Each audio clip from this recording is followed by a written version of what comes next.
Shalom, Bapak Ibu dan saudara sekalian. Kita akan mengawali ibadah kita pada pagi hari ini. Saudara yang terkasih, Yesus Kristus adalah damai sejahtera kita yang telah mempersatukan kedua pihak dan merobohkan tembok pemisah, yaitu perseteruan, sehingga kita boleh jalan kepada Bapa. Karena itu marilah kita menghadap Dia dengan syukur dan sukacita. Mari kita pujikan dari PKJ 4, 1 dan 2. Jemaat saya undang untuk bangkit berdiri.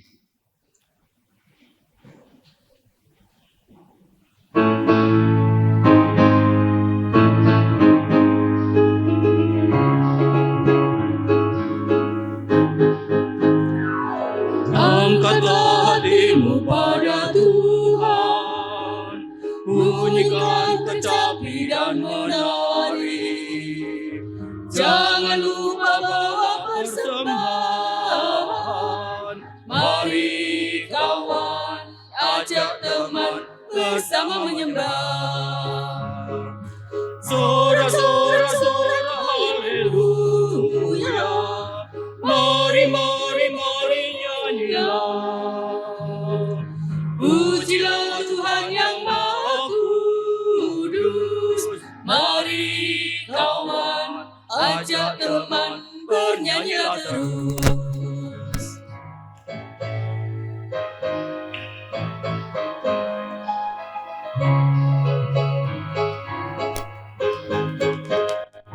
Janganlah mengaku anak Tuhan jika engkau mengeraskan hati.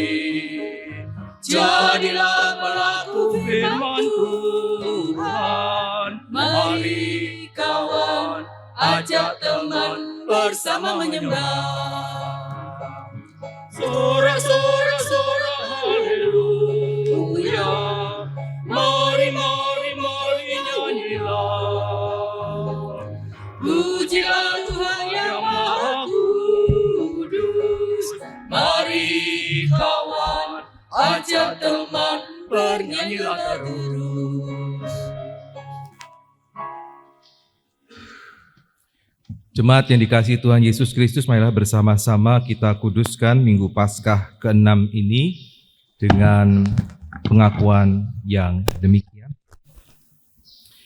Sumber pertolongan kita adalah di dalam nama Tuhan yang menjadikan langit, bumi, laut, dan segala isinya, yang kasih setianya dari kekal hingga kekal. Amin.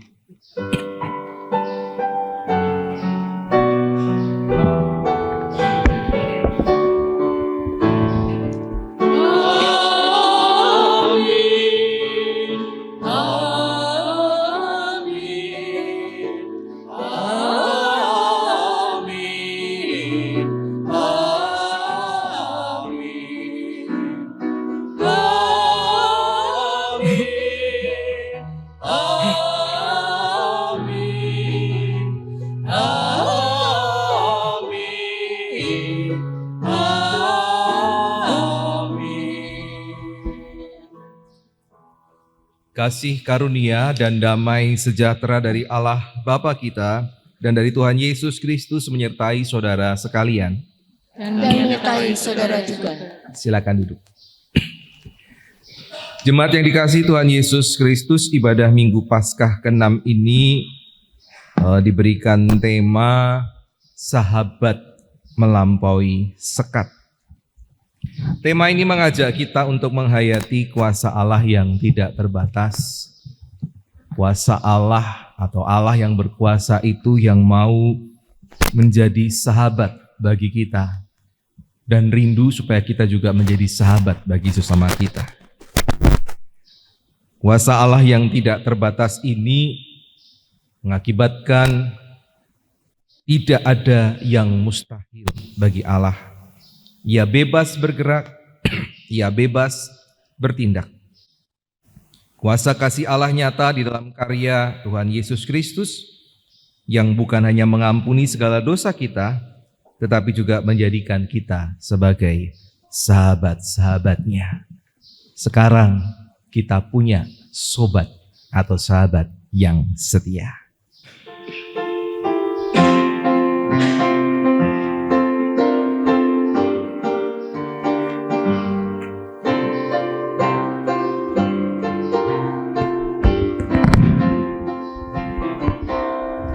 Ada satu sobatku yang setia,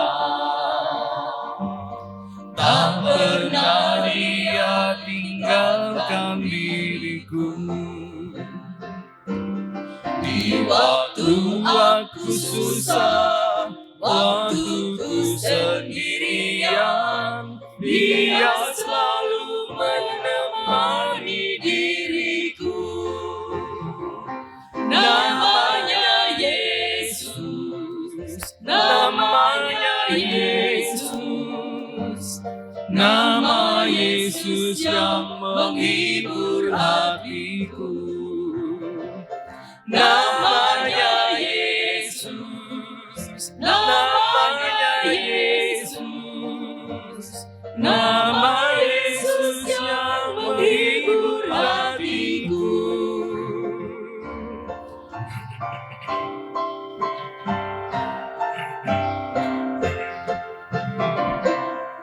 Ada satu sobatku yang setia,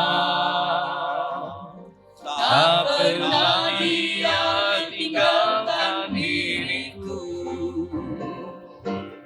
Di waktu aku susah, waktuku sendirian, dia selalu menemani diriku.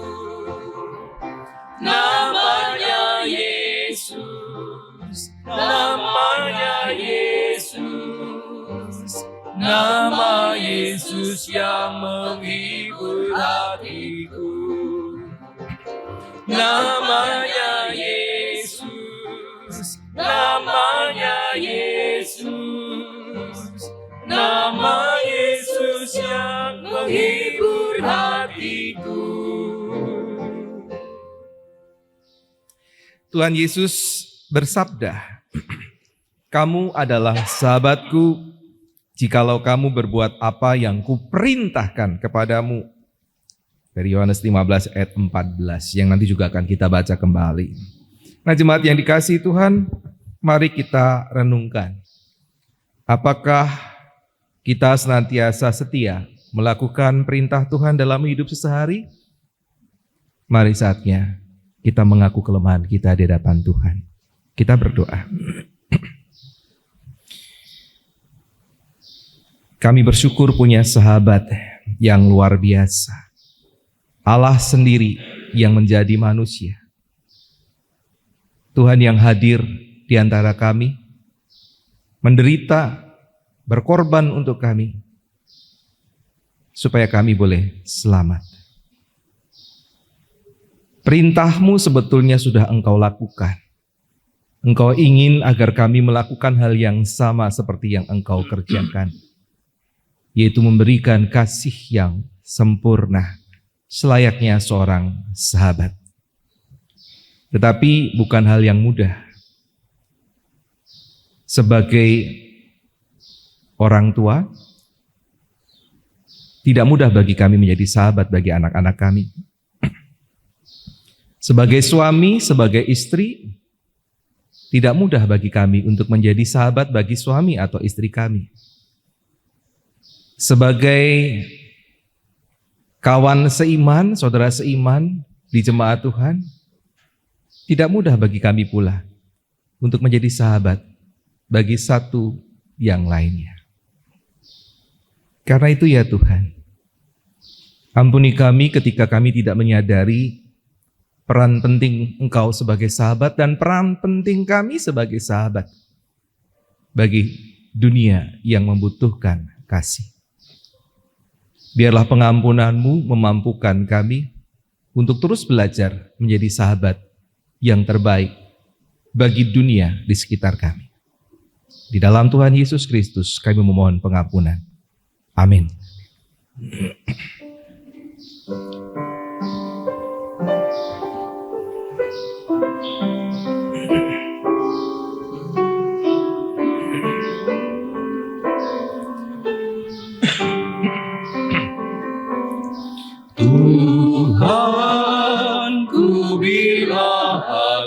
kawanku, terluka oleh tingkah ujarku, dan kehendakku jadi panduku. Ampunilah.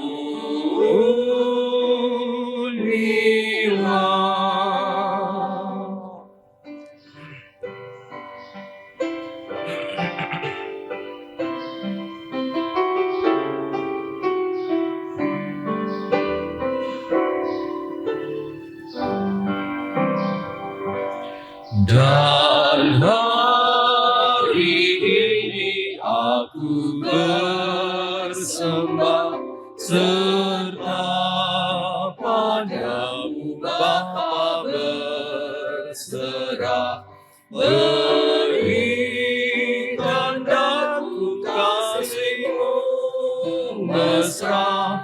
Amin. Amin.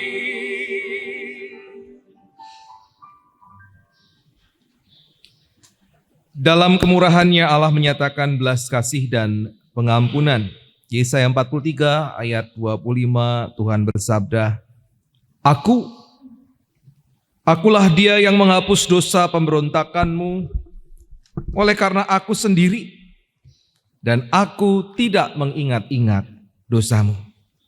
Demikianlah berita anugerah dari Tuhan. Syukur kepada Allah. Salam damai buat kita semua.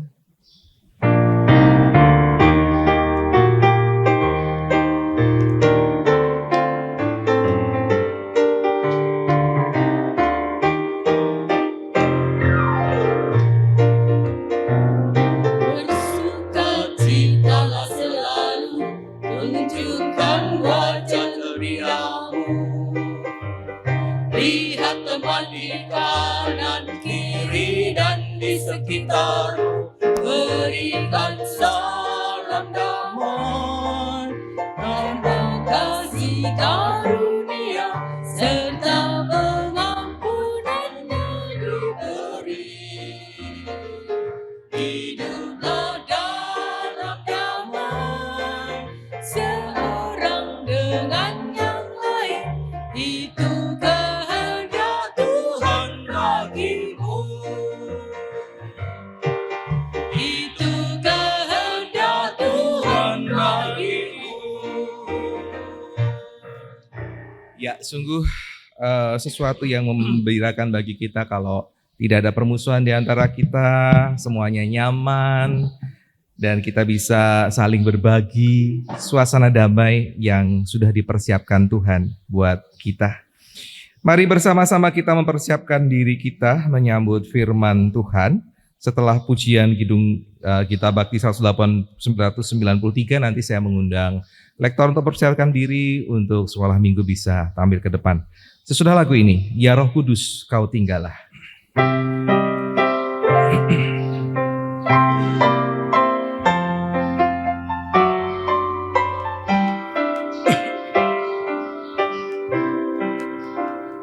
Ya Roh Kudus Kau tinggallah di dalam hatiku, sinarilah nuraniku, panaukan yang gelap. Tinggallah, tinggallah, Roh Kudus Kau tinggallah, hembuskanlah kuasa-Mu dan sucikan hatiku. Silakan duduk. Anak-anak bisa maju ke depan, para lektor bisa menempatkan diri. Ibu Bapak, ini hari terakhir kita untuk pengutusan di sebelum firman Tuhan. Sesuai dengan kesepakatan dalam parenting yang lalu, maka mulai tanggal 12 Mei, berarti minggu depan, Pengutusan seperti ini tetap dilakukan minggu pertama dan yang keempat, tetapi bukan sebelum firman, sesudah firman. Ya, jadi sekolah minggunya mulai jam 8. Kalau saat ini kan mulainya jam 7 atau sesudah ini ya. Tapi kalau mulai minggu depan, persekolah minggu akan dimulai pukul 8 supaya kakak-kakak sekolah minggu bisa mendapatkan firman Tuhan terlebih dahulu. Itu ya. Yuk, mari bersama Bapak Ibu kita mempersiapkan diri menyambut firman Tuhan. Kita berdoa. Kami bersyukur ya Tuhan, Engkau yang mempersatukan kami. Engkau yang memberkati kami menjadi sahabat-sahabat yang terbaik. Saat ini kami rindu untuk menyambut firman-Mu. Kuasai kami dengan Roh Kudus, sehingga kami dimampukan untuk menyambut firman Tuhan dan menghidupinya di dalam kehidupan kami sehari-hari. Tuhan juga berkati anak-anak kami di kelas-kelas sekolah minggu. Mereka pun boleh mendapat sapaan Tuhan, dekapan yang hangat dari Tuhan melalui kasih sayang dari kakak-kakak sekolah minggu yang boleh berbagi pengalaman iman untuk anak-anak kami. Tuhan berkati supaya interaksi mereka anak-anak kami boleh dibentuk menjadi anak-anak yang cinta Tuhan dan menjadi berkat dimanapun mereka berada. Akhirnya Tuhan berfirmanlah, sebab anak-anakku sedia mendengarkannya. Demi Kristus Yesus Tuhan. Amin. Selamat sekolah minggu adik-adik. Tuhan berkati. Kita akan mendengarkan firman Tuhan. Bacaan pertama akan disampaikan oleh Ibu Ngatina Samuel dan bacaan kedua disampaikan oleh Ibu Yuli. Dipersilakan. Shalom. Pembacaan firman Tuhan pada pagi hari ini terambil dari Alkitab Perjanjian Baru, yaitu Kisah Rasul 10 ayat yang ke-44 sampai yang ke-48. Ketika Petrus sedang berkata demikian, turunlah Roh Kudus ke atas semua orang yang mendengarkan pemberitaan itu. Dan semua orang percaya dari golongan bersunat yang menyertai Petrus tercengang-cengang karena melihat bahwa karunia Roh Kudus dicurahkan ke atas bangsa-bangsa lain juga. Sebab mereka mendengar orang-orang itu berkata-kata dalam bahasa roh dan memuliakan Allah. Lalu kata Petrus, bolehkah orang mencegah untuk membaptis orang-orang ini dengan air, sedangkan mereka telah menerima Roh Kudus sama seperti kita? Lalu ia menyuruh mereka dibaptis dalam nama Yesus Kristus. Kemudian mereka meminta Petrus supaya ia tinggal beberapa hari lagi bersama-sama dengan mereka. Demikianlah sabda Tuhan. Syukur kepada Allah. Mari kita menanggapi sabda Tuhan dengan menyanyikan Mazmur 98.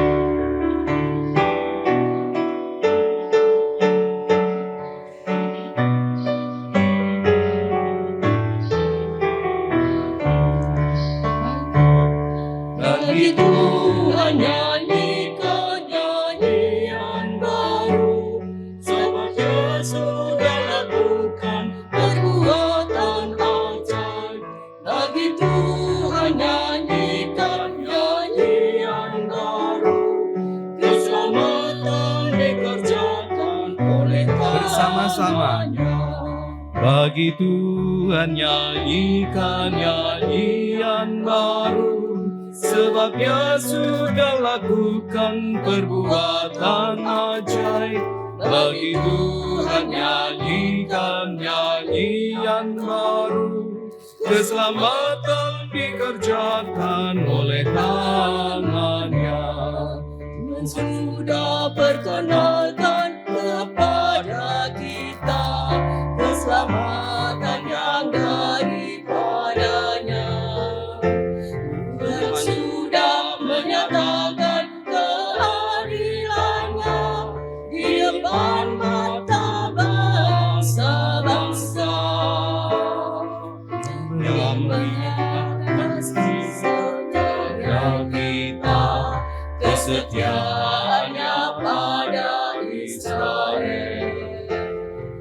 segala ujung bumi telah melihat keselamatan yang dari Allah. Bagi Tuhan nyanyikan nyanyian baru, sebab Dia sudah lakukan perbuatan ajaib. Bagi Tuhan nyanyikan nyanyian baru, keselamatan dikerjakan oleh tangannya. Bersoraklah bagi Tuhan seluruh bumi, bergembira bersorak bermasmur. Bermasmur dengan kecapi dan lagu nyanyi, bersoraklah dengan sangkakala. Biarlah gemuruh laut serta isinya, semesta dan yang diam dalamnya. Dan biarlah sungai-sungai bertepuk tangan, gunung pun bersorak di depannya. Bagi Tuhan nyanyikan nyanyian baru, sebab Dia sudah lakukan perbuatan ajaib. Bagi Tuhan nyanyikan nyanyian baru, keselamatan dikerjakan oleh tangannya. Sebab Dia datang untuk hakimi bumi, Tuhan datang menghakimi bumi. Dia akan menghakimi dengan keadilan bangsa-bangsa dengan kebenaran. Bagi Tuhan nyanyikan nyanyian baru, sebab Dia sudah lakukan perbuatan ajaib. Bagi Tuhan nyanyikan nyanyian baru, keselamatan dikerjakan oleh tangannya. Bacaan kedua diambil dari 1 Yohanes 5 ayat 1 sampai ayat yang ke-6.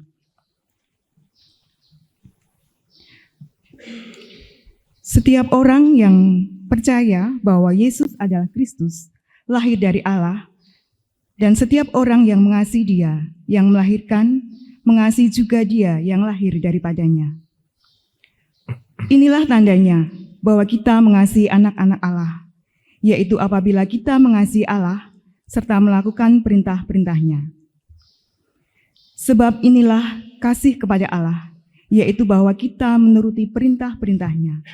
Perintah-perintahnya itu tidak berat, sebab semua yang lahir dari Allah mengalahkan dunia, dan inilah kemenangan yang mengalahkan dunia, iman kita. Siapakah yang mengalahkan dunia selain daripada Dia yang percaya bahwa Yesus adalah anak Allah? Demikian sabda Tuhan. Syukur kepada Allah. Ya. Mungkin saya tambahkan bagian terakhir ya. Inilah Dia yang telah datang dengan air dan darah, yaitu Yesus Kristus, bukan saja dengan air, tetapi dengan air dan dengan darah, dan Rohlah yang memberi kesaksian, karena Roh adalah kebenaran. Selanjutnya Injil Tuhan kita Yesus Kristus dibacakan menurut Injil Yohanes pasal 15 ayat 9 sampai dengan 17.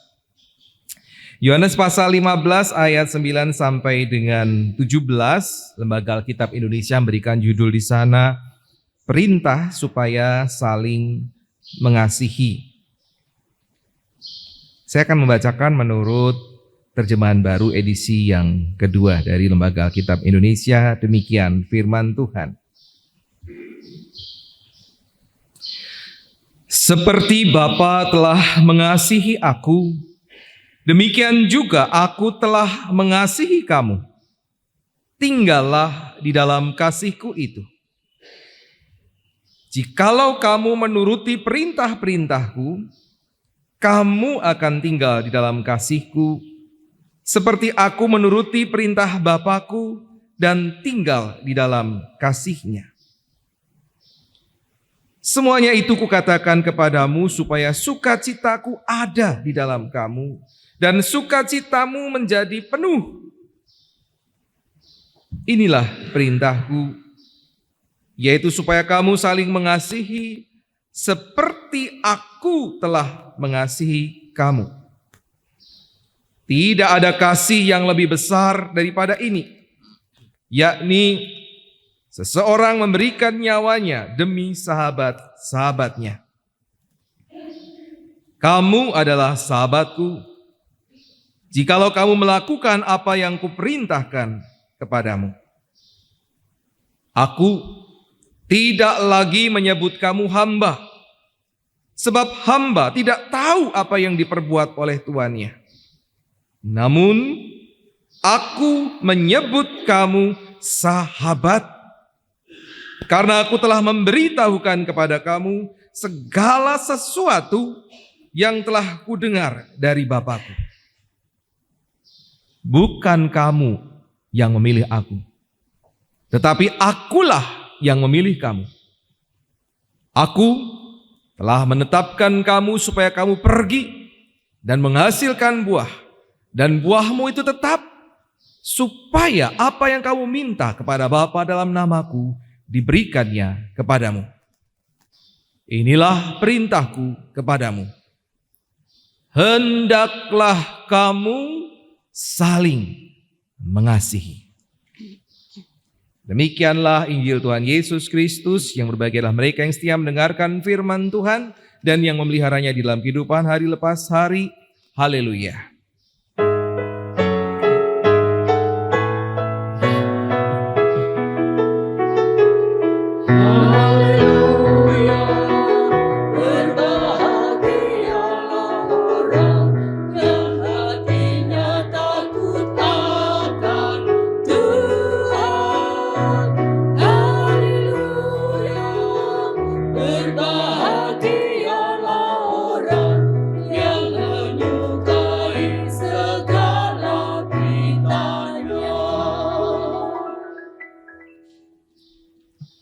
Shalom. Shalom. Ya, pertama, saya tadi melihat ini ada kacamata di atas minum. Mungkin dikira kacamata saya ya. Ada yang tahu nih kacamata siapa? Nggak ada yang punya? Tiba-tiba ada di sini di atas. Nggak ada yang tahu, nggak ada yang punya ini. Ada yang kehilangan kacamata? Kalau ada yang kehilangan kacamata, tahu ada teman yang kehilangan kacamata bisa hubungi saya ya. Ini jelas bukan kacamata saya. Ya, tolong diberitahukan. Nah, sebagai sahabat ya saya mau. Kalau enggak saya pakai sendiri. Tapi saya tahu ini bukan punya saya. Nah, Ibu Bapak, Saudara yang dikasihi Tuhan, sahabat melampaui sekat. Saya yakin kita semua pernah memiliki seorang sahabat. Kalau saya tanya teman, berapa teman Bapak Ibu? Pasti bilang banyak. Ya. Semakin usia kita bertambah, maka teman kita akan bertambah. Tapi kalau saya tanya, apakah Bapak Ibu, Saudara, adik-adik itu punya sahabat? Ada yang bilang mungkin tidak punya. Ada yang bilang ada. Tapi pasti tidak sebanyak teman. Ya. Ya. Karena sahabat ini adalah seorang teman yang sangat akrab. Sangat akrab. Mungkin Bapak Ibu bisa mengingat-ingat sebentar siapa sahabat Bapak Ibu. Ingat mereka. Ya, teman ini adalah sangat akrab atau kawan yang memiliki hubungan erat. Ya. Saking eratnya kita seolah-olah tidak terpisahkan. Bisa curhat, ya. Saling berbagi isi hati, didengarkan dan mendengarkan. Ya. Kemudian kita juga bisa saling menolong. Karena sahabat kita disambati, pasti kita dengan sukarela mau menolong dia. Bahkan saling membela, saling menutupi kadang-kadang kesalahan. Kalau memang itu tidak yang luar biasa ya kita bisa tutupi. Saling bela bahkan, teman saya nggak salah ya. Karena dia tahu temannya, sahabatnya maksud saya. Seorang sahabat ini sama-sama tahu kebaikan dari sahabatnya. Dan juga mengetahui keburukan dari sahabatnya. Benar ya? Tahu pasti keburukan dari sahabatnya ini. Tapi tidak terus diumbar kepada orang banyak keburukan ini. Bahkan ditutupi. Bisa saling menerima kekurangan dari sahabatnya ini. Apa adanya. Benarkah seperti itu Bapak Ibu? Ya, sudah ketemu sahabatnya, ingatan-ingatan masa lalu kita punya sahabat. Seorang sahabat tidak pernah meninggalkan sahabatnya sendirian di dalam kesulitan, apapun keadaannya. Gak pernah tinggalkan. Pengalaman hari demi hari waktu yang berlalu itu kemudian membuktikan bahwa tidak semua orang yang kita anggap sahabat itu ternyata sahabat. Mungkin pernah dikecewakan, dulunya kita kira atau kita anggap sahabat, tetapi ternyata bukan. Jadi ada waktu, ada masa-masa membuktikan seorang sahabat adalah benar-benar sahabat. Biasanya hal itu terjadi karena perbedaan kepentingan. Seorang sahabat kemudian berubah menjadi kawan, teman saja. Parahnya, seorang sahabat bisa menjadi musuh. Karena itu, kalau kita bicara sahabat, dalam teorinya, teori loh ya, dalam teorinya pasti melampaui sekat seperti tema kita.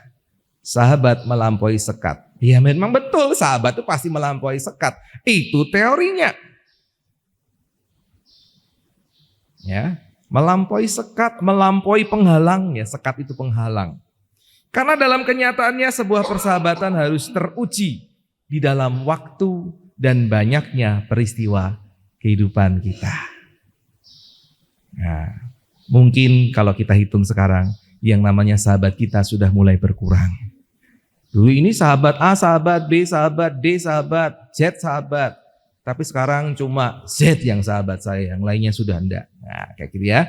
Karena diuji dalam waktu dan banyaknya peristiwa dalam kehidupan kita. Ingat Amsal 17 ayat 17? Bunyinya apa? Itu ayat hafalan. Seorang sahabat menaruh kasih setiap waktu. Seorang sahabat menaruh kasih setiap waktu dan menjadi seorang saudara dalam kesukaran. Saya kok kelihatannya kita enak ya menghafal ayat-ayat ini dengan terjemahan baru edisi 1 ya. Kalau terjemahan baru edisi kedua ini sudah agak susah menghafalnya. Jadi saya kutipan-kutipan nanti bahkan di bacaan Injil Yohanes yang saya baca dengan terjemahan baru 2, nanti saya kutip lagi dengan terjemahan baru yang pertama. Seorang sahabat menaruh kasih setiap waktu dan menjadi seorang saudara dalam kesukaran.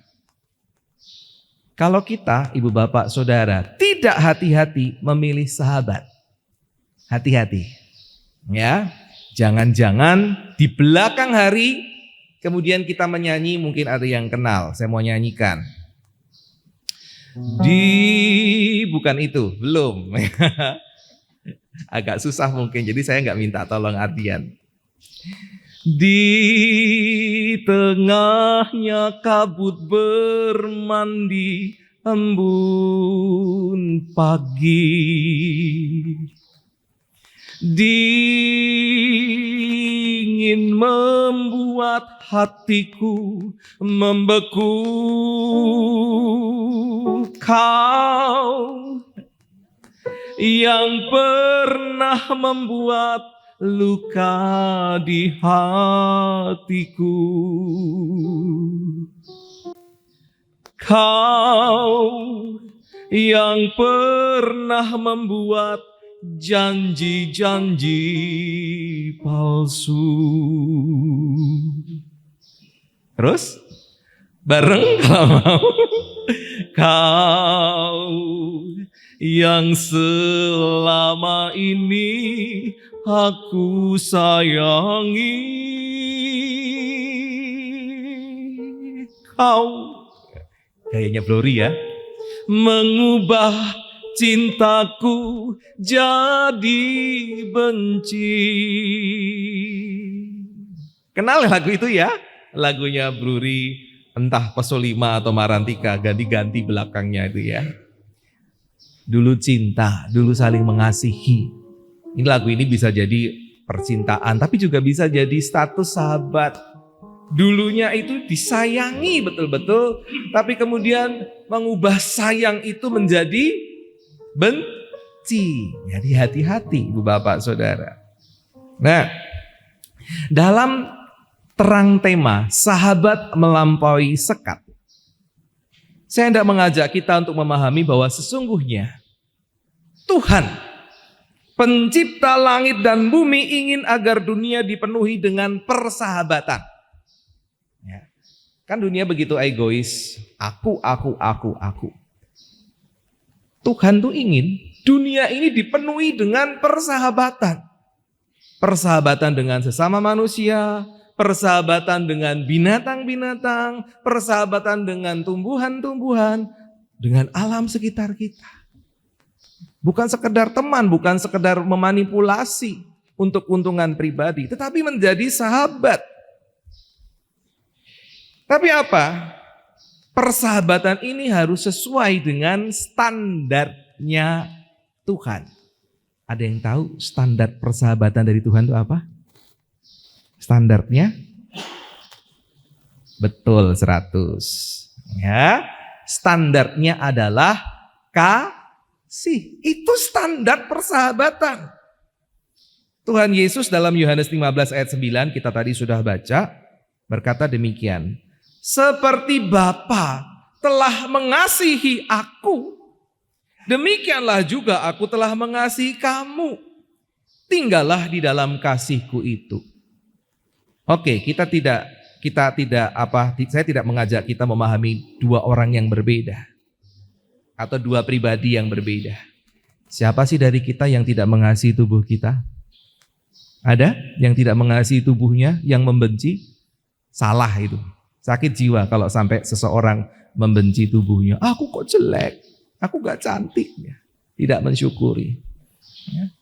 Semua milik kita, pasti seharusnya kita hargai, kita sayangi. Apa bukti kita menyayangi tubuh kita? Kalau kita sakit, dibiarkan? Kalau kita sakit, pasti kita akan berobat. Supaya yang sakit tadi sudah tidak sakit lagi. Sakit kepalanya diobati supaya enggak sakit. Sakitnya tangan senut-senut diobati supaya enggak senut-senut. Dan semuanya. Itu tanda kita mengasihi tubuh kita. Demikian juga kalau Bapa mengasihi firman-Nya. Ya, Tuhan mengasihi firman-Nya, itu suatu kelumrahan bagian dari pribadinya. Tuhan Yesus mau menggambarkan kasih itu seperti pribadi yang berbeda. Bapa mengasihi anak. Sekarang sang anak, sang firman yang menjadi manusia ini juga mengasihi kamu, mengasihi kita. Kalau begitu, ayo bareng-bareng tinggal di dalam kasih. Jangan tinggal sendiri-sendiri. Tapi kita semua ini tinggal hidup bareng-bareng di dalam kasihnya Tuhan. Dan Tuhan Yesus menekankan kata kasihku. Tinggallah di dalam kasihku itu. Itu ditekankan. Ini menunjukkan apa? Kasih sesuai dengan versiku. Versinya Tuhan Yesus. Karena kasih ini berbeda dengan kasih yang ditawarkan dunia. Ibu bapak saudara, sesungguhnya persahabatan itu punya versi kasih sendiri. Bahasa Yunaninya adalah philia. Ya. Bahasa Yunani kasih persahabatan itu philia. Dan dalam bahasa Yunani seorang sahabat atau teman itu juga disebut sebagai philos. Dari kata philia. Sehingga seorang sahabat pada umumnya kasihnya adalah kasih philia. Philos kasihnya adalah philia. Tapi dalam firman Tuhan di bagian ini, ketika Tuhan Yesus berbicara tentang filia, tentang philos, tentang sahabat, Tuhan Yesus tidak pernah mengatakan bahwa kasihmu itu harus philos, harus filia. Kasihmu itu harus agape. Terjemahan bahasa Indonesia nggak jelas, nggak kelihatan. Tapi kalau bahasa Yunani, filia dan agape itu saling berkelindan jadi satu. Persahabatan bukan sekedar kasih filia. Tetapi Tuhan Yesus ngajarin persahabatan, kasihnya harus diisi dengan agape. Karena itu dalam Yohanes 15 ayat 13, Tuhan Yesus berkata sebagai contoh, tidak ada kasih yang lebih besar daripada kasih seseorang yang memberikan nyawanya untuk sahabat-sahabatnya. Sahabat, teman, kalau kita sama-sama terima keuntungan. Tapi kalau ada bahaya, mohon maaf, sendiri-sendiri. Mari kita menyelamatkan diri masing-masing. Tapi bagi Tuhan Yesus tidak seperti itu. Kalau kamu sudah menyatakan kamu sahabat, maka sebagai bukti dari kasih seorang sahabat adalah ayo bareng-bareng hadapi. Atau kalau perlu begini, ya sudah, kamu lari aja, biar aku yang hadapi. Temannya juga bilang, enggak, aku yang hadapi, kamu aja yang lari. Tidak bicara, mari kita melarikan diri bersama-sama. Enggak. Kalau karena melarikan diri bersama-sama bisa jadi dua-duanya mati. Tapi kalau salah satu, kamu saja lari, aku yang hadapi, bisa jadi temannya ini selamat. Dia tidak selamat. Ini kasih yang sangat besar dari seorang sahabat. Bukan sekedar filia lagi, tetapi agape. Dan itu yang dikatakan Tuhan. Standar seperti inilah yang Tuhan ingin agar dimiliki juga oleh kita semua yang dijadikan oleh Tuhan Yesus sebagai sahabat-sahabatnya. Keinginan ini, permohonan ini sangat kuat. Jangan cuma aku yang punya agape kepada sahabatku, tapi kamu juga harus seperti itu. Karena keinginan yang kuat ini lalu diterjemahkan sebagai sebuah perintah. Yohanes 15 ayat 12 dikatakan, inilah perintahku, yaitu supaya kamu saling mengasihi, supaya kamu saling agape seperti aku sudah agape kepada kamu. Kasihmu harus sama seperti kasihku, kata Tuhan. Bukan sekedar kasih filia, tapi kasih agape, kasih yang tidak menuntut balas, kasih yang walaupun. Dan saking begitu kuatnya kerinduan Yesus mengubah dunia dengan persahabatan, maka Yesus memberikan penekanan. Apa kata Yesus dalam ayat 14 di pasal 15 Yohanes ini? Kamu adalah sahabatku jikalau kamu berbuat apa yang kuperintahkan kepadamu. Apa yang diperintahkan? Agape seorang dengan yang lain. Cuma kemudian kita bisa tanya gini ya, kita kritisi. Agape kan tanpa syarat ya Pak David. Gak ada syarat kan agape. Kasih yang walaupun. Tapi kok memerintah? Tuhan Yesus memakai kata perintah. Kalau begitu sudah bukan agape lagi. Ya toh? Agape kan tanpa syarat. Tapi kok ini diperintah? Kalau begitu kan bukan agape lagi.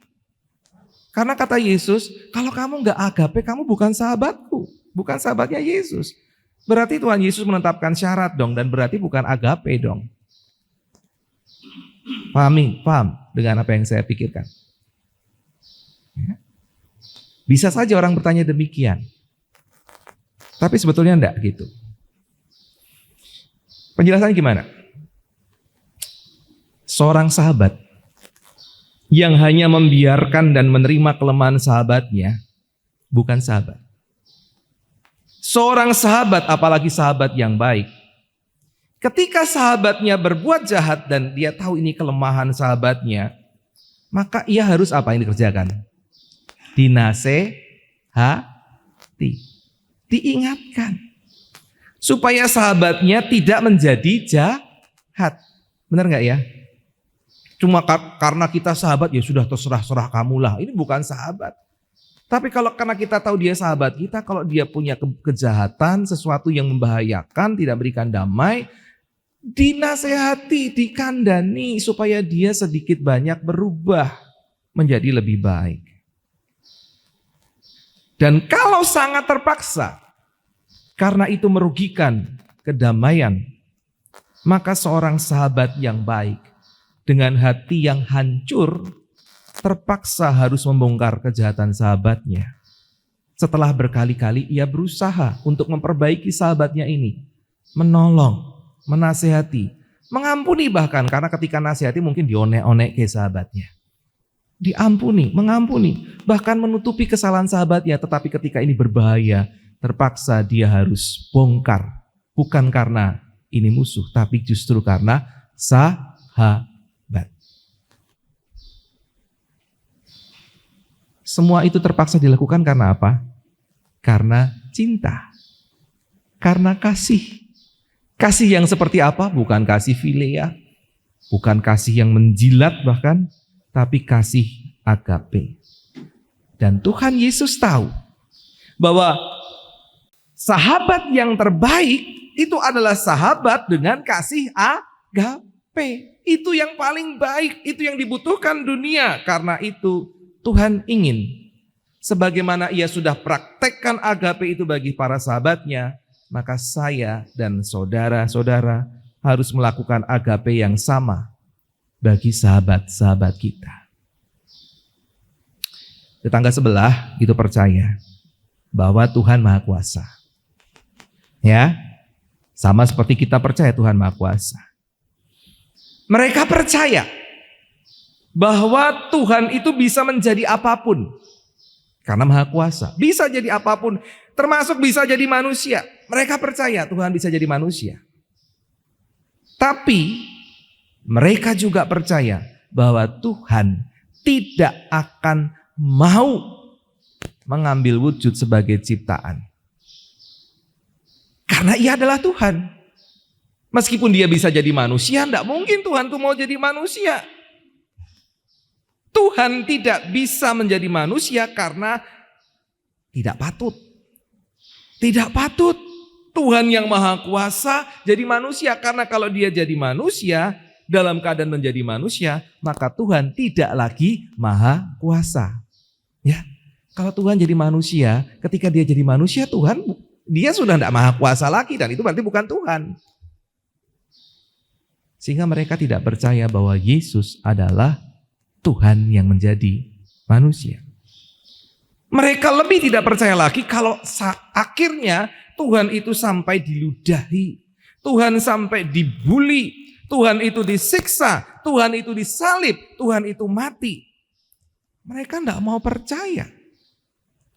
Bagi mereka, ajaran seperti ini adalah blasfemi, itu bahasa kerennya, atau penghujatan, sesat.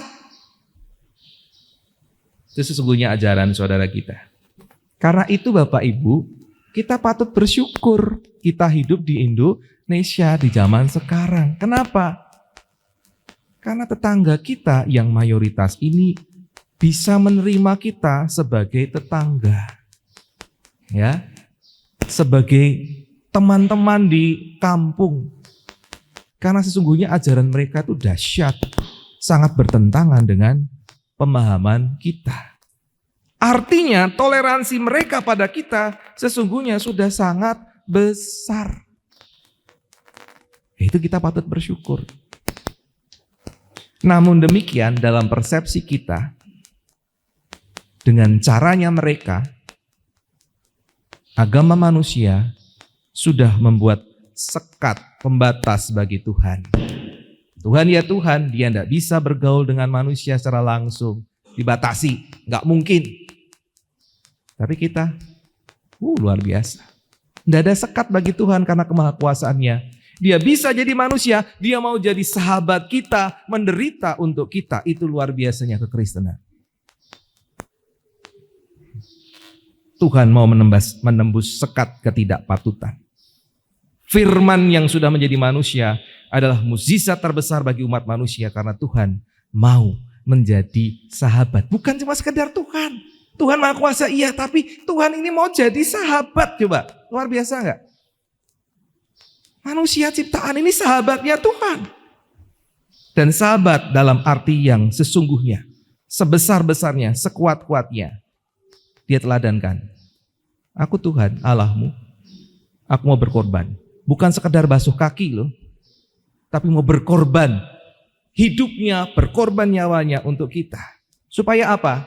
Supaya kita para sahabat Tuhan ini tidak mengalami yang disebut ratap tangis dan apa? Kertak gigi, ketakutan dan kesakitan.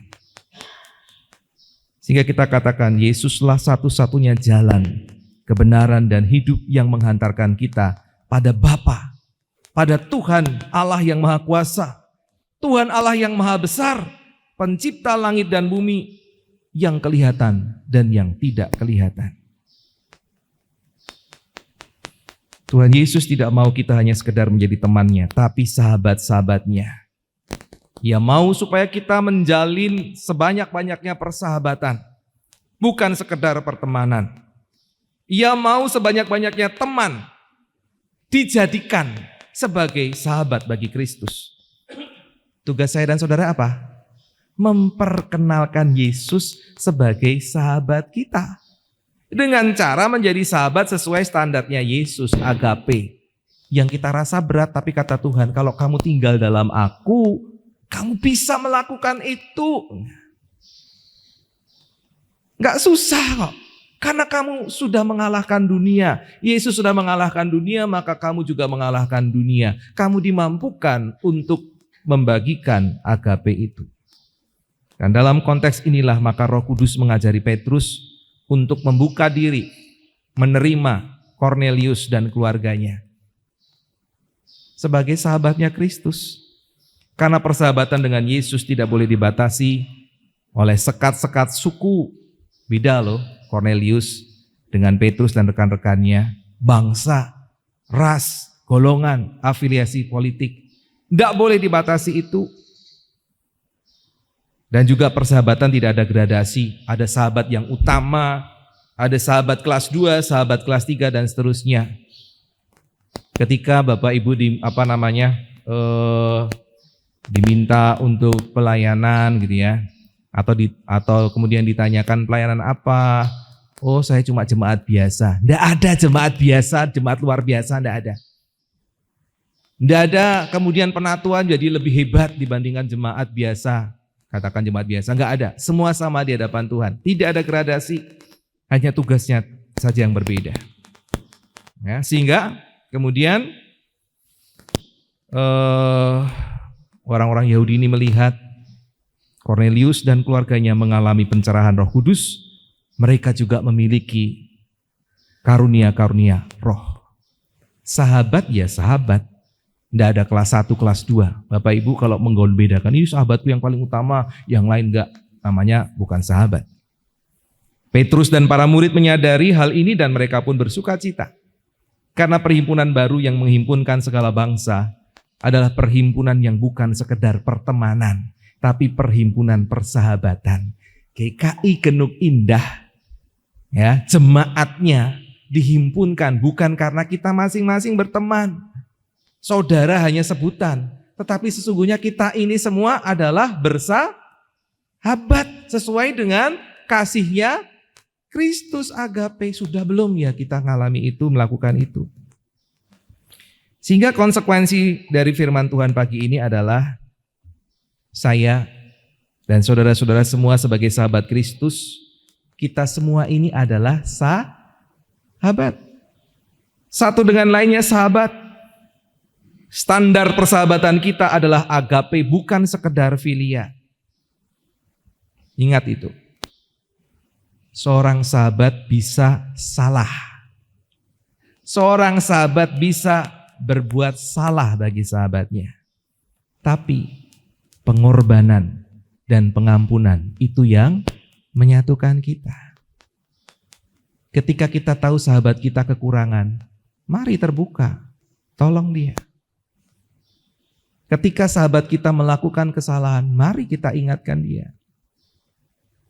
Jangan-jangan mereka melakukan kesalahan karena kita sendiri yang tidak membuka diri, tidak berbuat ramah atau tidak mengasihi mereka. Jangan-jangan. Karena itu, Ibu Bapak, Saudara, lakukanlah segala sesuatu sesuai dengan kasih Kristus. Evaluasi dirilah. Ya. Dan sebagai pengingat Ibu Bapak bahwa kita adalah sahabat, maka saya mengajak kita beraktivitas sejenak. Kita nyanyi lagu Mentega dan Roti. Bisa sudah diketik kan? Bisa ditayangkan, Ardian? Saya mengajak Bapak Ibu kita berdiri ya. Berdiri. Mentega dan Roti coba ditayangkan dulu syairnya, biar kita lihat syairnya. Karena Bapak Ibu pasti sudah dengar, tapi mungkin dah hafal lagunya. Syairnya ditayangkan. Kata teman, karena kita bicara kita titip bukan sekedar teman, tetapi sahabat. Tapi sahabat itu 3 kata, sahabat. Teman itu cuma 2, sehingga kata yang menggantikan sahabat adalah sobat. Ya, sahabat itu sobat. Kau sobatku, ku sobatmu, kita selalu bersama seperti mentega dengan roti. Selanjutnya, kita ulang lagi, kau sobatku, ku sobatmu, kita selalu bersama seperti celana. Nanti Bapak Ibu celananya ini dipegang ya dengan baju, ini kita pegang. Terus lanjut, ku kan selalu mendukungmu, kita akan kasih tahu ini. Ku kan selalu mendukungmu, tunjukkan dukung teman-temannya. Tadi apa? Ku akan selalu mendukungmu. Terus lanjut, mendorongmu, bukan joroke sampai jatuh, tapi mendorongmu untuk maju. Dan bila kau sedih, bukan ku ya. Tulisan saya terlalu cepat tadi ya, jelek. Dan bila kau sedih, terus selanjutnya, ku kan selalu mendoakanmu dalam Kristus. Sudah tahu lagunya? Kita nyanyikan dulu tanpa gerakan ya. Nanti mentega gini dengan roti. Ya. Sendiri-sendiri saja, tapi ketika ngomongin orang lain sambil tunjuk gitu ya. Oke, kita coba. Syairnya apa, kita nyanyikan apa gerakan dulu. Yuk.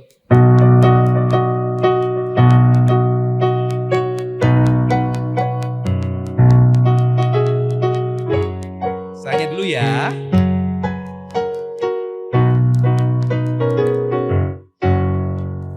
Kau sobatku, ku sobatmu, kita selalu bersama seperti mentega dengan roti. Bawahnya ya. Kau sobatku, ku sobatmu, kita selalu bersama seperti celana dengan baju. Akan selalu mendukungmu, ku akan selalu mendorongmu untuk maju. Dan bila kau sedih, ku akan selalu mendoakanmu dalam Kristus. Kembali ke atas. Kau sobatku, ku sobatmu, kita selalu bersama seperti mentega dengan roti. Tutup seperti celana. Seperti celana. Kau sobatnya dihapus ya. Dengan baju. Udah jelas? Yuk kita nyanyikan pakai gerakan. Kau sobatku, sobatmu tunjuk temannya. Kita selalu bersama, gandengan ya. Ya, oke. Tunjukkan sahabat yang terbaik.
duduk betul-betul Bapak Ibu dihayati. Kita ini sahabat ya. Kadang-kadang kita terluka, sakit hati. Yo namanya sahabat sih seperti itu. Saling memaafkan, tidak ngotot-ngototan. Saling berbagi. Bisa melakukannya? Tuhan sudah lebih dulu melakukan untuk kita. Mari kita lakukan perintah Tuhan. Karena Tuhan tahu yang terbaik menjadi seorang sahabat adalah melakukan agape untuk satu dengan lainnya. Selamat berjuang, selamat melakukannya bersama dengan Tuhan. Tuhan menolong kita. Amin. Ada persembahan pujian dari Pak Hantono dan Bu Hantono. Ini bicara soal sahabat juga. Tidak ada satu yang akan memisahkan kita dari kasihnya Tuhan Yesus. Kata Pak Han dan Ibu Han. Judulnya itu apa tadi Pak? Tak satu pun. Tak satu pun.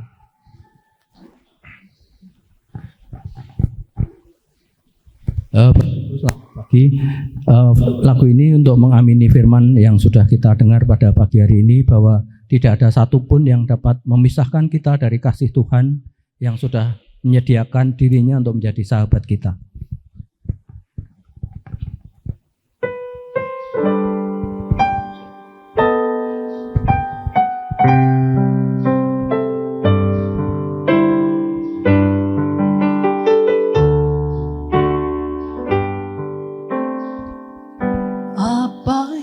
Dapat memisahkanku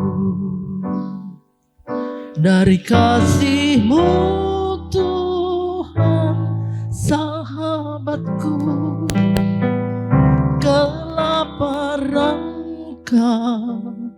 ketelanjangan, tak satu pun, tak satu pun.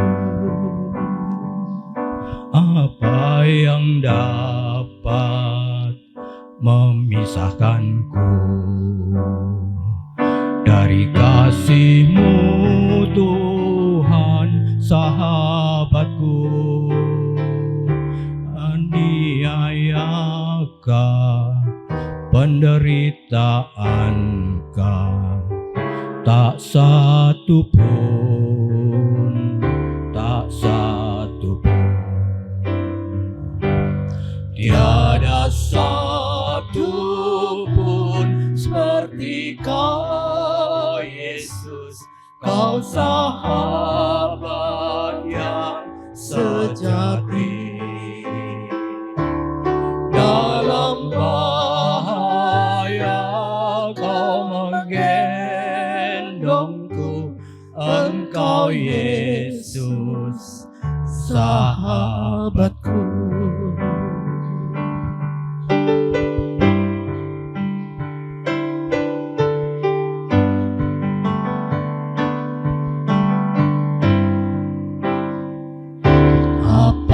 Yang dapat memisahkanku dari kasih-Mu Tuhan, sahabatku?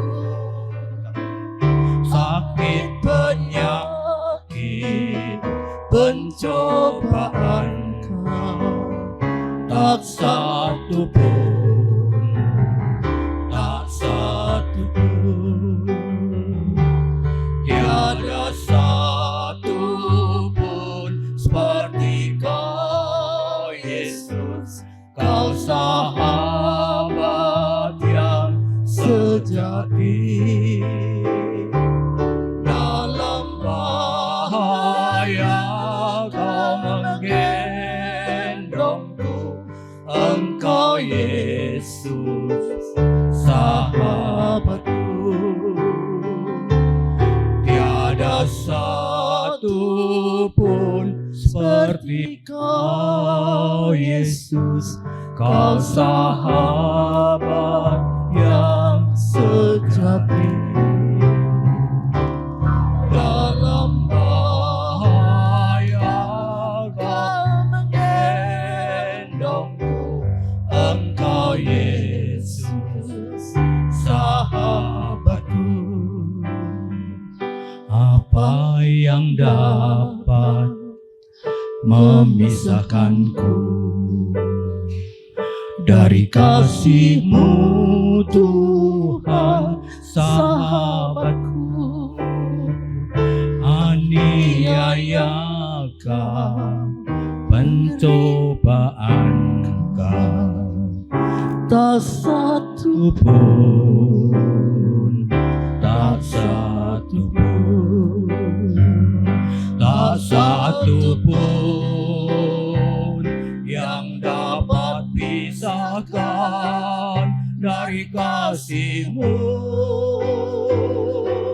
Yesus.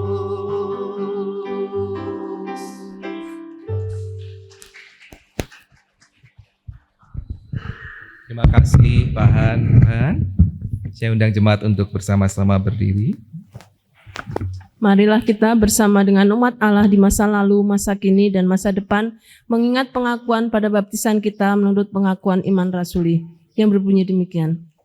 Aku percaya kepada Allah, Bapa yang Maha Kuasa, Halik langit dan bumi, dan kepada Yesus Kristus, anaknya yang tunggal Tuhan kita, yang dikandung dari Roh Kudus, lahir dari anak darah Maria, yang berderita sengsara di bawah pemerintahan Pontius Pilatus, disalibkan, mati dan dikuburkan, turun ke dalam kerajaan maut. Pada hari ketiga, bangkit pula dari antara orang mati, naik ke surga, duduk sebelah kanan Allah, Bapa yang Maha Kuasa. Dan dari sana Ia akan datang untuk menghakimi orang yang hidup dan yang mati. Aku percaya kepada Roh Kudus, gereja yang kudus dan am, persekutuan orang kudus, pengampunan dosa, kebangkitan orang mati, dan hidup yang kekal. Amin. Silakan duduk. Selamat pagi Bapak Ibu sekalian. Saat ini akan saya sampaikan warta lisan GKI Genuk Indah Semarang, Minggu tanggal 5 Mei 2024. Yang pertama, selamat datang. Segenap majelis jemaat mengucapkan selamat datang bagi jemaat yang baru pertama kali hadir di tempat ini. Jika ada, kami mohon untuk berdiri sejenak. Yang kedua, pelayan kebaktian. Pada kebaktian hari ini, Minggu tanggal 5 Mei 2024, dilayani oleh Pendeta David Kristianto. Jemaat dan majelis jemaat mengucapkan terima kasih atas pelayanan Bapak. Kami juga mengucapkan terima kasih kepada seluruh pelayan kebaktian hari ini. Tuhan Yesus memberkati. Yang ketiga, persidangan majelis jemaat. Persidangan majelis jemaat akan dilaksanakan pada hari Selasa tanggal 7 Mei 2024 pukul 19 WIB. Pemimpin Penatua Denny Ganda Wijaya. Bagi jemaat yang mempunyai saran tentang kehidupan bergereja, dapat memberikan kepada majelis jemaat sebelum acara dimulai. Mohon kehadiran dari seluruh majelis jemaat. Keempat, persekutuan Komisi Usia Lanjut. Persekutuan Komisi Usia Lanjut akan diadakan pada hari Rabu tanggal 8 Mei 2024 pukul 9 WIB. Acara gerak-gerik dengan PNJ Ibu Trivena. Mohon kehadiran anggota jemaat dan simpatisan Komisi Usia Lanjut. Yang kelima, kebaktian kenaikan Tuhan Yesus. Kebaktian kenaikan Tuhan Yesus akan dilaksanakan pada hari Kamis, tanggal 9 Mei 2024, pukul 7 WIB, dengan tema Meneruskan Karya Ilahi oleh Yesus di Dunia. Mohon kehadiran anggota jemaat dan simpatisan. Yang keenam, kebaktian Pentakosta. Kebaktian Pentakosta atau unduh-unduh akan dilaksanakan pada hari Minggu, tanggal 19 Mei 2024 pada pukul 7 WIB dengan tema Roh Kudus memperlengkapi dan menuntun dalam kebenaran.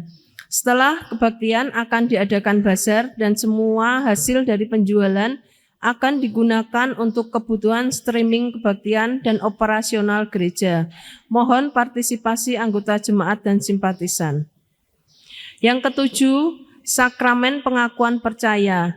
Jikalau tidak ada keberatan yang sah dari jemaat dalam kebaktian Pentakosta pada hari Minggu tanggal 19 Mei 2024 pukul 7 WIB akan dilaksanakan sakramen pengakuan percaya yang akan dilayankan kepada saudara-saudara kita sebagai berikut.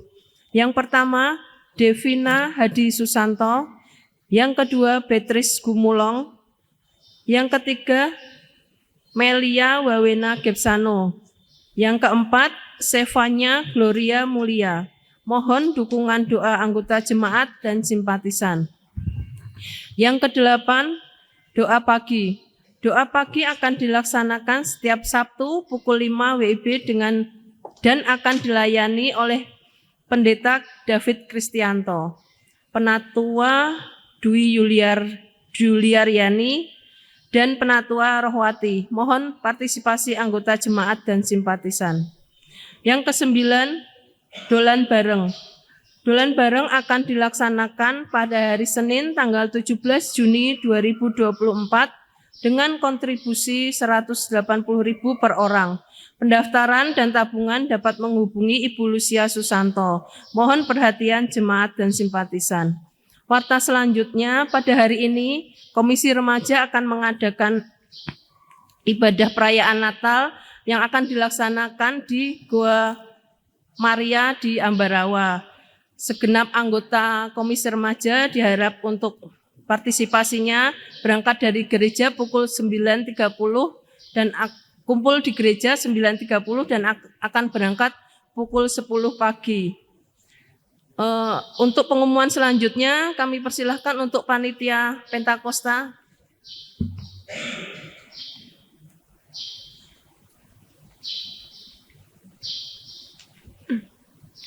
Selamat pagi Bapak Ibu Jemaat yang terkasih. Pagi.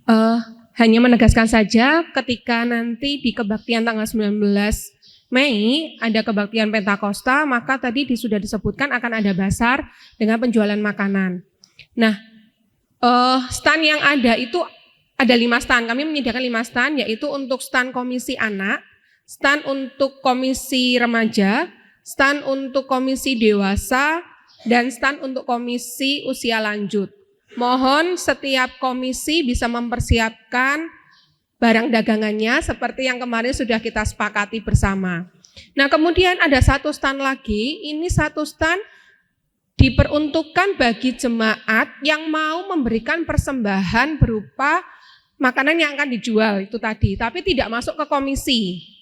Nanti ini akan dikelola bersama oleh panitia. Jadi bagi Bapak Ibu jemaat yang ingin berpartisipasi di dalam penjualan bisa menghubungi saya atau Bu Trisno untuk kami list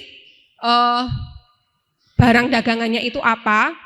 Kalau bisa diharapkan adalah berupa makanan ya Bapak Ibu. Berapa harganya dan berapa jumlahnya sehingga nanti kita bisa cek bersama-sama. Sekali lagi bagi Bapak Ibu jemaat yang ingin berpartisipasi bisa menghubungi saya atau Bu Trisno. Demikian, terima kasih.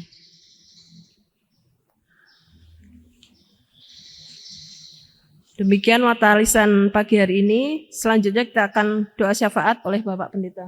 Oke, sebelum doa syafaat, kami Majelis Jemaat mohon maaf ya, karena di warta jemaat di sana dan juga dibacakan tadi ada sakramen pengakuan percaya. Nah, sebagai pembelajaran kita bersama, Protestan itu hanya punya 2 sakramen. Sakramen apa saja? Baptis 1 dan 2 perjamuan kudus. Jadi tanda yang kelihatan yang dikerjakan bersama untuk menunjukkan keselamatan yang dimiliki oleh orang percaya itu 1 baptis, kemudian perjamuan kudus. Tidak ada sakramen pengakuan percaya. Ya, jadi seharusnya disebutkan di sini adalah pengakuan percaya begitu saja. Ya, pengakuan percaya akan dilayankan pengakuan percaya pada saudara-saudara kita. Jadi bukan sakramen. Pengakuan percaya atau CD itu apa sih? Itu bagian lanjutan dari baptis, Bapak Ibu ya. Karena kita punya tradisi baptis anak. Biasanya 1 paket kalau orang dibaptis, kalau seperti kita nih dibaptis, kita harus menerima Yesus dengan dibaptis dan juga kita harus percaya, memahami kepercayaan kita gitu ya. Nah, anak-anak kan belum paham, belum mengerti. Sehingga kepada mereka orang tua bertanggung jawab untuk mendidik anak-anaknya supaya nanti pada waktunya setelah dibaptis mereka mengaku percaya pribadi. Dan itulah nanti yang akan diberikan untuk Devina, kemudian Beatrice, Meli, Seva. Mereka sudah terima baptis anak, tapi mereka belum mengaku percaya. Pengakuan percayanya ditunda nanti pada waktunya mereka sudah siap. Gitu ya Bapak Ibu ya.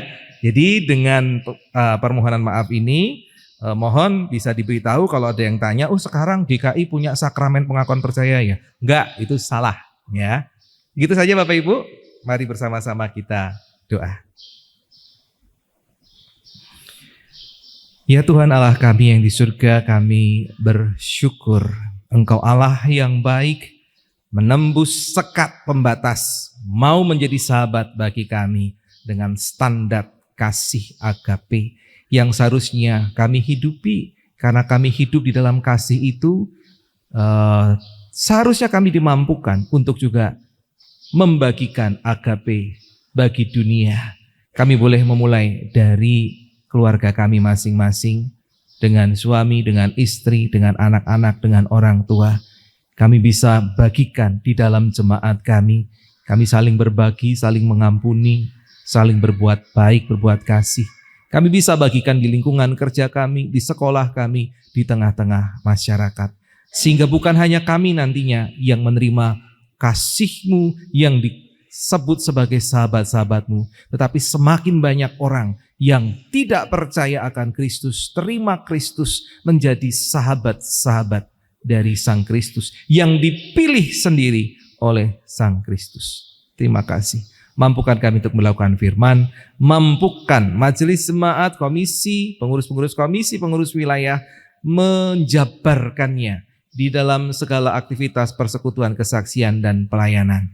Dan di masa menyambut Pentakosta ini, biarlah panitia Pentakosta boleh menjabarkannya melalui berbagai macam aktivitas, termasuk dalam bazar yang kami selenggarakan.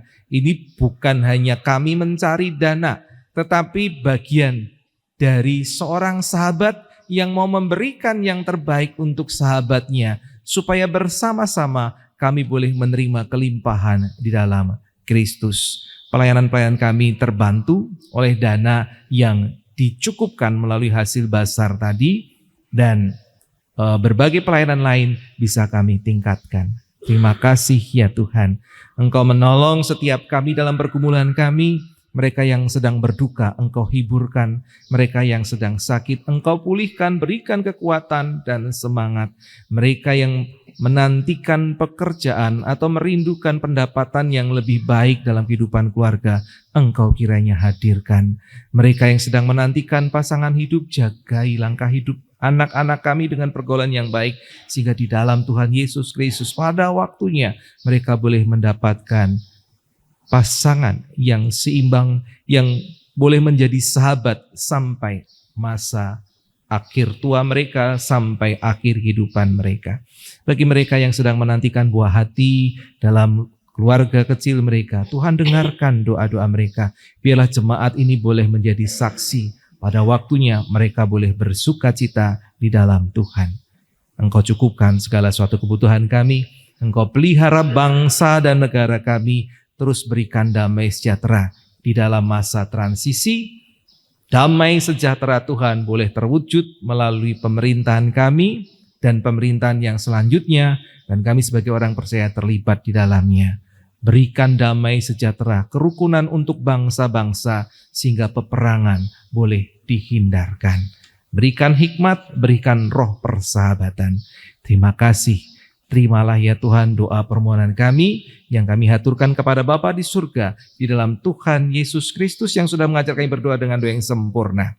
Bapa kami yang di surga, dikuduskanlah namamu, datanglah kerajaanmu, jadilah kehendak-Mu di bumi seperti di surga. Berikanlah kami pada hari ini makan kami yang secukupnya, dan ampunilah kami akan kesalahan kami, seperti kami juga mengampuni orang yang bersalah pada kami, dan janganlah membawa kami ke dalam pencobaan, tetapi lepaskanlah kami daripada yang jahat, karena Engkaulah yang punya kerajaan dan kuasa dan kemuliaan sampai selama-lamanya. Amin. Bapak Ibu Jemaat, saat ini kita diberi kesempatan untuk memberikan persembahan kepada Tuhan. Marilah kita memberikan persembahan kepada Tuhan dengan berlandaskan pada firman-Nya yang terambil dari 2 Korintus 9 ayat yang ke-12. Sebab pelayanan kasih yang berisi pemberian ini bukan hanya mencukupkan keperluan-keperluan orang-orang kudus, tetapi juga melimpahkan ucapan syukur kepada Allah. Pada hari ini ada kantong hijau yang diperuntukkan untuk program diakonia. Ini kita akan bawa persembahan kita dengan bawa pujian dengan lagu Bawa Persembahanmu. Kami mohon untuk Bapak Ibu berdiri.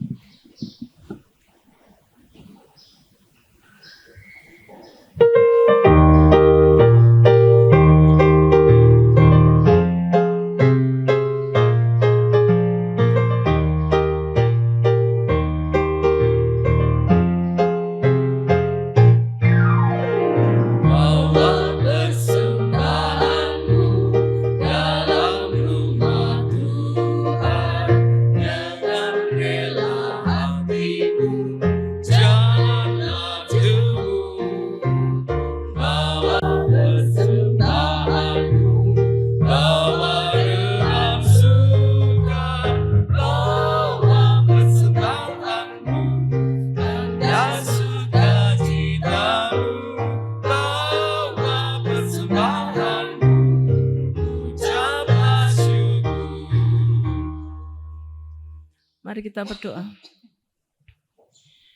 Tuhan Allah Bapa kami mengucap syukur Tuhan atas segala penyertaan Tuhan, atas segala berkat-berkat yang sudah Tuhan limpahkan pada kami pada minggu-minggu yang sudah kami lalui.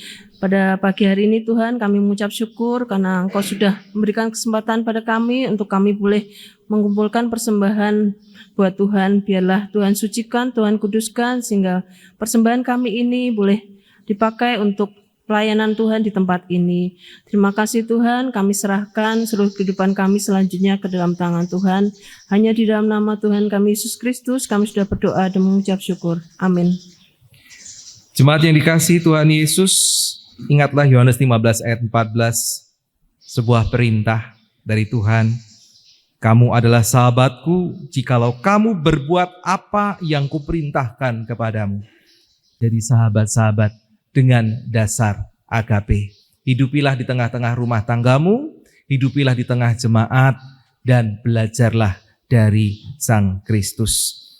Marilah kita berjanji supaya kita selalu setia kepada Tuhan.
Yang ketiga,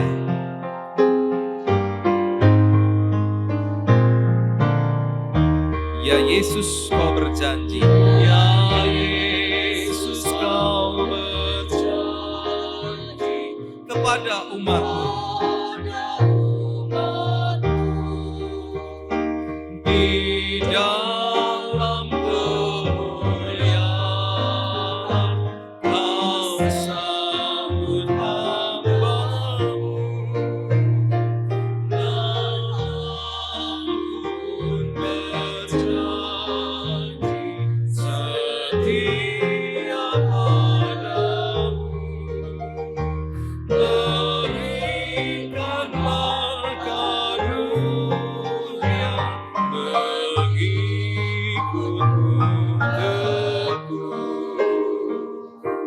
arahkanlah selalu hatimu kepada Tuhan. Kami mengarahkan hati kepada Tuhan. Camkanlah firman Tuhan, inilah perintahku, yaitu supaya kamu saling mengasihi seperti aku telah mengasihi kamu.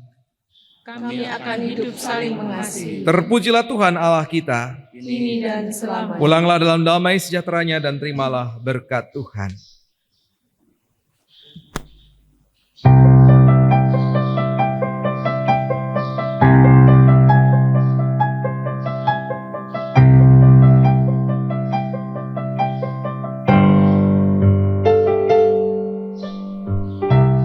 Tuhan memberkati engkau, Tuhan melindungi engkau, Tuhan menyinari engkau dengan wajah-Nya. Tuhan memberi kasih karunia, menghadapkan wajah-Nya padamu, dan memberi damai sejahtera untuk